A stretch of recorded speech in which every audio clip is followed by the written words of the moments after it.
Recognize the gentleman from Wisconsin, Mr. Sensenbrenner, for 5 minutes. Thank you, Mr. Chairman. We've heard an awful lot about fentanyl analogs in the two previous series of questions.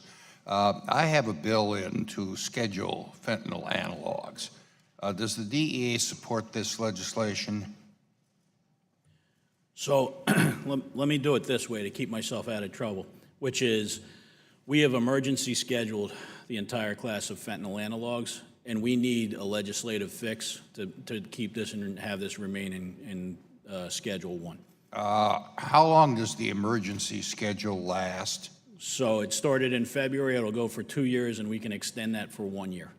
So at the end of 3 years from February, which puts us at February 2021, you can't do it anymore without legislation. That's correct. And we'll be back to the same problem of having to do one at a time and going through this issue. Is it hard for a prosecutor to obtain a conviction based on an emergency schedule rather than having the schedule done by legislation?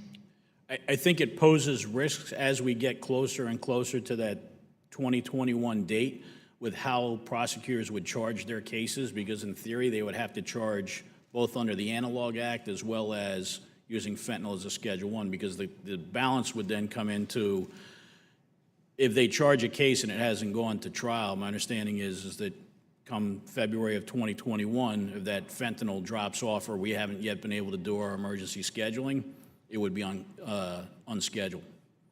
So the answer is yes, it does pose challenges. I hope we can get this bill passed this year, because I think there's an urgency rather than having to start over after the election in the next Congress, and I yield back the balance of my time. And if I could just add one other thing, sir, we'd look forward to provide any technical assistance on that, because it does require a legislative fix. Thank you. Thank you.